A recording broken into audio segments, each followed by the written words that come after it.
शुरू करो, डालो बुनियाद, घर महल नजर आएगा। वंडर लाइए, वंडर अपनाइए, फर्क नजर आएगा। वंडर सीमेंट, फर्क नजर आएगा। नमस्कार, मैं हूं रविंद्र जैन और आप देखना शुरू कर चुके हैं सबकी खबर। मध्य प्रदेश कांग्रेस के दिग्गज नेता, लंबे समय तक विधायक रहे, सांसद रहे लक्ष्मण सिंह अब कांग्रेस की हालात को लेकर चिंतित हैं। उनका ये कहना है कि जिस तरह के हालात कांग्रेस के हैं, इससे कांग्रेस कभी सरकार नहीं बना सकती है। लक्ष्मण सिंह ने आज 4-5 मिनट का एक वीडियो जारी करके कांग्रेस के हालात पर चिंता भी व्यक्त की है और उनका ये भी कहना है कांग्रेस में 20-25 लोग हैं, वही चेहरे दिखाई देते हैं, वही चेहरे सारे फैसले करते हैं। और बड़ी बात उन्होंने कहा है कि दिल्ली से जो पर्यवेक्षक आते हैं वो कभी भी बूथ कार्यकर्ता से बात नहीं करते हैं, वो सीधे आते हैं, एक कमरे में 20-25 लोग बैठते हैं और वही सारे फैसले करके चले जाते हैं। लक्ष्मण सिंह ने यह भी कहा है कि अभी जो किसान आंदोलन का फैसला किया था वो फैसला भी दूरदर्शी नहीं था, एकदम गलत था। बरसात के समय किसान आंदोलन करना ये सबसे बड़ी भूल थी। उन्होंने कहा कि किसान आंदोलन में कहीं 4 लोग आए थे, कहीं 10 लोग आए थे। इस तरह कांग्रेस संगठन, कांग्रेस नेतृत्व यदि यही करती रही तो 20 साल से सरकार नहीं है और आगे भी बनने की कोई संभावना नहीं है। लक्ष्मण सिंह ने कहा है कि वे पूरे मध्य प्रदेश का दौरा करने वाले हैं, वे जो कुछ कह रहे हैं वो कांग्रेस के पक्ष में कह रहे हैं। उन्होंने चाचौड़ा में भी जो बयान दिया था लोगों को बुरा लगा तो उन्होंने कहा मैं माफ़ी चाहता हूं, लेकिन अब वे मध्य प्रदेश भर में दौरे करेंगे। जरूरी नहीं है कि दौरे में कोई बहुत बड़ी भीड़ होगी, लेकिन दौरे में वे अपनी गाड़ी से जाएंगे, ट्रेन से जाएंगे, बस से सफ़र करेंगे, लोगों से चर्चा करेंगे और उनकी समस्याओं को समझने की कोशिश करेंगे ताकि मध्य प्रदेश में हम सरकार कैसे बना सकते हैं इस पर विचार किया जाए। अब मैं आपको सुनवाता हूं लक्ष्मण सिंह का वो वीडियो जो आज उन्होंने जारी किया है और ये वीडियो अब मध्य प्रदेश में बहुत चर्चा का विषय बन गया है। लक्ष्मण सिंह ने ऐसा लगता है कि कांग्रेस को आईना दिखाने की कोशिश की है। सुनिए लक्ष्मण सिंह जी का ये वीडियो। मैं आपको बता दूं लक्ष्मण सिंह जी मध्य प्रदेश में पूर्व मुख्यमंत्री दिग्विजय सिंह के छोटे भाई हैं। बीच में वे बीजेपी में भी चले गए थे, वहाँ भी वे सांसद रहे, लेकिन कांग्रेस में लौट आए हैं और अब वे कांग्रेस की चिंता कर रहे हैं। सुनिए ये वीडियो। साथियों, कल हमने चाचौड़ा में किसान आंदोलन किया। मेरा जो संबोधन था वो पार्टी लाइन से कुछ हटकर था।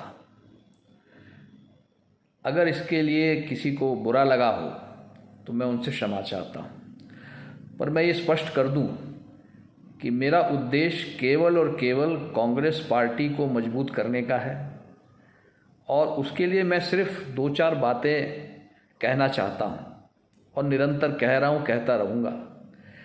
पहली बात तो ये है कि हमने इतने वर्षों से देखा है कि पार्टी को हम ऊपर से चला रहे हैं, कुछ सफलता हमें पहले मिली होगी, लेकिन 20 साल से हम असफल हो रहे हैं मध्य प्रदेश में कम से कम, और देश के अधिकांश हिस्सों में हमारी सरकारें नहीं हैं। दूसरी बात, कार्यकर्ता की हम सुनते नहीं हैं, बूथ पे जो काम कर रहे हैं उनकी सुनते नहीं हैं। एक पर्यवेक्षक दिल्ली से आता है और वो भोपाल में बैठक लेके चला जाता है और वो कमरे में ये सब तय हो जाता है जिस एक कमरे में ज़्यादा से ज़्यादा 25 लोग बैठ सकते हैं, उससे ज़्यादा बैठ भी नहीं सकते और कोई किसी को बुलाता भी नहीं। वही एक 20-25 चेहरे आपको दिखेंगे वर्षों से जो निर्णय ले रहे हैं पार्टी के लिए बंद कमरों में। किसान आंदोलन करना था तो कम से कम किसानों से तो पूछते, बूथ पे पूछते कब करें। बरसात में कर रहे हैं, नदी नाले चढ़े हुए हैं, लोग आ नहीं पाए। कहीं कहीं आंदोलन में 25 लोग आ रहे हैं, कुमराज में 5-7 लोग थे, चाचौड़ा में मुश्किल से आप लोगों ने थोड़ा प्रयास किया, थोड़े लोग हो गए थे इकट्ठे।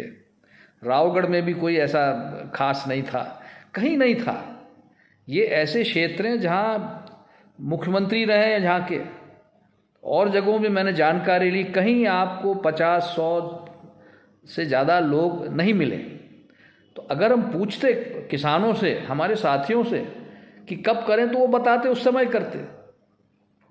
दूसरी बात, ये आंदोलन हम कब तक करेंगे? 20 साल से कर रहे हैं।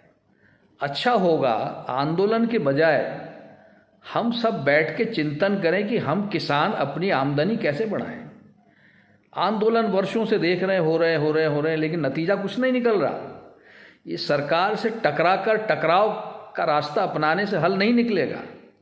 सरकार से बैठकर बातचीत करने से हल निकलेगा। कोई सरकार हो, किसानों का हित देखे बिना चल नहीं सकती, ना बन सकती है।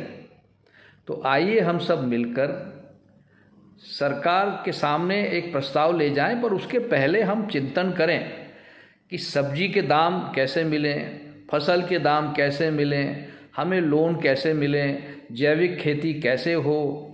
इन बातों पर हम चर्चा करें। अब मैं भ्रमण जब शुरू करूंगा तो उसमें हम यही चर्चा करेंगे। चौपाल पे बैठ के करेंगे, पेड़ के नीचे बैठ के करेंगे, गांव में बैठ के करेंगे, और उसके बाद अब हल निकालेंगे। मैं पूरे मध्य प्रदेश में दौरा करूंगा। जिनको चलना है स्वागत है, चलिए। और इसके लिए हमें कोई 10-20 गाड़ी में नहीं जाना है। हम ट्रेन में सफ़र करेंगे, हम अपनी गाड़ी में, बस में सफ़र करेंगे, जहाँ ज़्यादा लोगों से हम बातचीत कर सकें। और उसके बाद एक हल निकलेगा। और उस लाइन पे अगर कांग्रेस पार्टी चलती है तो हमें सरकार बनाने से कोई नहीं रोक सकता।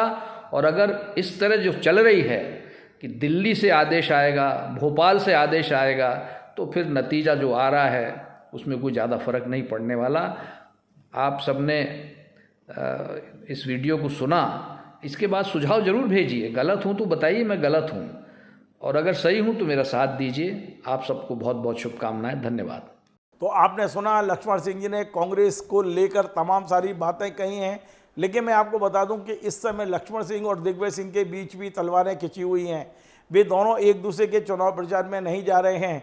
अब क्या विवाद है मैं इस पर नहीं जाऊंगा, लेकिन इतना तय है कि अभी फिलहाल दिग्विजय सिंह और लक्ष्मण सिंह की ट्रेनिंग ठीक नहीं चल रही है। लक्ष्मण सिंह ने जो कुछ कहा है वो भी निश्चित तौर पर उन्होंने एक कमेंट भी किया है कि उस राघवगढ़ में किसान इकट्ठे नहीं हुए जहां से पहले मुख्यमंत्री रह चुके हैं। तो कहीं ना कहीं अपने बड़े भाई पे भी उन्होंने कमेंट किया है। ये लक्ष्मण सिंह का जो वीडियो है वो तेज़ी से वायरल हो रहा है। बीजेपी के लोग भी उसका मजा ले रहे हैं, कांग्रेस के लोग तो ले ही रहे हैं। आपको हमारा ये कार्यक्रम पसंद आए तो आप इसे शेयर करें, लाइक करें, कमेंट करें, और आपसे बार बार निवेदन है हमारे इस चैनल को सब्सक्राइब अवश्य करें। धन्यवाद। शुरू करो, डालो बुनियाद, घर महल नजर आएगा। वंडर लाइए, वंडर अपनाइए, फर्क नजर आएगा। वंडर सीमेंट, फर्क नजर आएगा।